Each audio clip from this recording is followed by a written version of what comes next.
conference? Yeah, I think this is the start of a whole new discipline of thinking about technology from a very intimate, immersive perspective. And the word immersive technology, the phrase, is starting to take off. You see more and more people using it. We've got these caves, these planetariums, and we've got these immersive gaming environments and immersive virtual worlds. I think a few immersive mirror worlds. I think we're on the edge of video phones and other much more immersive forms of communication. And I think we have to think about how to make smart bets with the technology platforms that are going to open up all of these new opportunities. And then think about the social and economic and political factors that are going to help and hinder the emergence of those platforms. And then think also about the social benefits and challenges we're going to get when the platform finally arrives. The part that we can understand well are these technology performance curves. They are pretty predictable, and we can say with a pretty high degree of certainty that Moore's Law and Kreider's Law and Nishimura's Law and Cooper's Law and Bohr's Law and all these other laws of technology capacity growth and communications and computing and information production and nanotechnology and manufacturing, we can pretty much say that those curves, if they have a little history, are pretty likely to continue in the next 5-10 year frame. And if they do, many of them provide exponentially more capacities for us. And so that's the easy thing. And then the hard thing is, well, how do we turn that into a product or service that is going to work with early adopters? It's going to start climbing the production curve for these technologies. And that's what the iPhone did so successfully or iPod so successfully in 2000 or 2001, when all these previous MP3 players have been around for about 5 years, but they hadn't really achieved critical mass. The iPhone or the iPod realized, the folks who made it at Apple realized, they looked at Kreider's Law, and they realized that in a couple more years, they'd be able to have 1,000 songs in the pocket. So they made this little wood mock-up of what the iPod would look like. And then once they had that wood mock-up in their hand, they said, well, I got 1,000 songs, I've got to build something to manage it. And they stumbled into iTunes. iTunes was by doing that. Key. And that was the key. Plus having very high quality, easy to use brick. Plus 1,000 songs. All those things. Beauty, simplicity, and dependability, and curated choice. And the iPod plus the iTunes delivered all those things. And once they had that, they realized when they launched their iPod that their iTunes and their app market was going to be as important or more than the than the device, as it turned out to be. And they're riding on that success with the iPad now, which is going to be far more stylish and easy and dependable than any Android tablet for some time to come. And so Apple has figured out a lot of those things, and yet it stumbles itself by being so closed, by not allowing people their maker, hacker, DIY right to go in and mod the box and create their own versions of these things.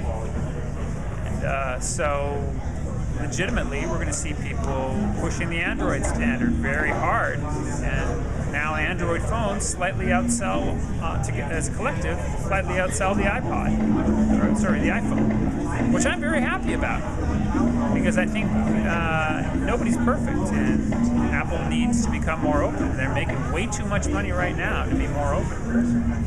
If you read my article, How the Television Will Be Revolutionized, on the web, 50-page kind of overview of these issues, I try and take Apple to task on their lack of openness. And yet there really isn't much much incentive for them to open up. And I think we should buy iPads right now, because they are the most innovative thing. We should subsidize innovation in the space. But I'm very much hoping next year there's going to be an Android tablet that's going to be better, and I'm going to jump right out of that iPad into that tablet, if it exists. Look how long it took to get a good Android alternative to the iPhone. I only got into the Sprint Evo this year. It's still not even, iPhone compatible or iPhone competitive. It's close, but I'm supporting it because of the openness. So we have to keep all of these issues in mind when we design our technologies. How do we do them as ethically and sustainably as we can? How do we create platforms that are the killer apps for the next thing? Could not have gotten Steve Jobs twisting all the studio's arms to be able to get shareable versions of iTunes songs for an additional 30 cents. That's what iTunes Plus is. Just instead of 99 cents, it's $1.29, and you have a perfectly shareable version. You could not have gotten that without the innovation, which is the iPod, plus all the hackers, all the kids that have been out there saying this information needs to be free. What they're actually saying is this information needs to be reasonably priced to share. That's all they're really saying. The same exact thing is going to happen with video.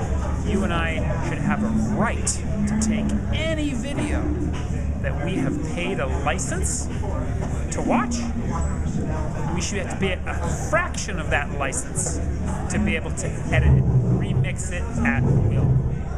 So if I rent a movie on Redbox for $1, I should be able to pay 99 cents or less for an additional editing license. The airlines have it, the TVs have those licenses, you and I should have those licenses, and they need to be reasonable, just like the sharing fee. With that kind of a world, any movie that comes out, we can put our own Hollywood ending on it. We can take the best 10, 20, 2 minutes of any video we want and share it with our friends. And we all pay that slight license to the artist, and it's reasonable. And that's how you create a world of incredibly intelligent media. Reasonably priced sharing, remix, and licensing fees for all our video. If it's not reasonably priced, there's a good ethical argument that information, you need to fight to have that information be reasonably priced. If you're one of those people who thinks you should go to jail for doing that, well, that's your right. You should be fined for doing that, that's your right. All these kids in the third world who are downloading all these books and scanning all these textbooks that they can't get anywhere else, I think that's an ethical use. Is it ethical for us in the first world? Not if that information is available for a reasonable price. You and I know what reasonable is.